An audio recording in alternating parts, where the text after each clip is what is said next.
ധ്യാനിക്കാൻ പോകുന്നത് ലുത്തിനിയായിലെ അത്യന്തവിരക്തിയായ മാതാവേ എന്ന വിശേഷണത്തെക്കുറിച്ചാണ്.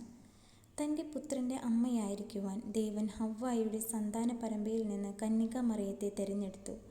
ദൈവകൃപ നിറഞ്ഞവളായ അവൾ രക്ഷാകർമ്മത്തിൻ്റെ അത്യുത്തമ ഫലമാണ്.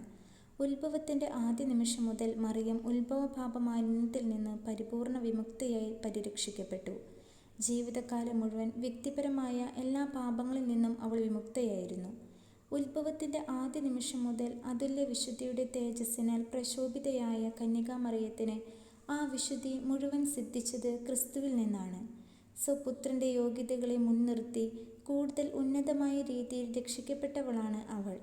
സൃഷ്ടിക്കപ്പെട്ട മറ്റേതൊരു വ്യക്തിയെക്കാളുമധികമായി മറിയത്തെ പിതാവ് ക്രിസ്തുവിൽ സ്വർഗീയമായ എല്ലാ അനുഗ്രഹങ്ങൾ കൊണ്ട് ആശീർവദിച്ചു. തൻ്റെ മുമ്പിൽ സ്നേഹത്തിൻ്റെയും പരിശുദ്ധിയുടെയും നിഷ്കളങ്കമായിരിക്കുവാൻ ലോകസ്ഥാപനത്തിന് മുമ്പേ മറിയത്തെ ദൈവം ക്രിസ്തുവിൽ തിരഞ്ഞെടുത്തു.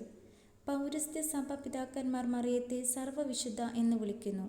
കൂടാതെ പാപസ്പർശമേൽക്കാത്തവൾ, പരിശുദ്ധാത്മാവിനാൽ പ്രത്യേകം രൂപപ്പെടുത്തിയില്ലെന്നവണ്ണം തികച്ചും നൂതന സൃഷ്ടിയായവൾ എന്നിങ്ങനെ മറിയത്തെ പ്രകീർത്തിക്കുകയും ചെയ്തു.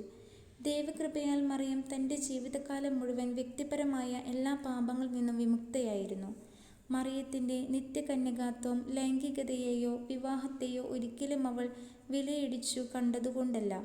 പിന്നെന്തുകൊണ്ടാണെന്ന് മറിയത്തിന് നിത്യകന്യകയായി ജീവിച്ചത്? എന്തുകൊണ്ടാണ് സഭ അതിനെ ഒരു വിശ്വാസ സത്യമായി പരിഗണിക്കുന്നത്? യേശുവിൻ്റെ ജനനത്തിന് ശേഷവും നിത്യകന്യകയായി മറിയം ജീവിച്ചത് രക്ഷാകര ചരിത്രത്തിൽ ദൈവം തനിക്കു തന്ന ദൗത്യത്തോട് പൂർണ്ണ വിശ്വസ്തത പുലർത്തുന്നതിനും യേശുവിൻ്റെ ശുശ്രൂഷയ്ക്കായി സ്വയം സമ്പൂർണ്ണമായി സമർപ്പിക്കുന്നതിനും വേണ്ടിയായിരുന്നു.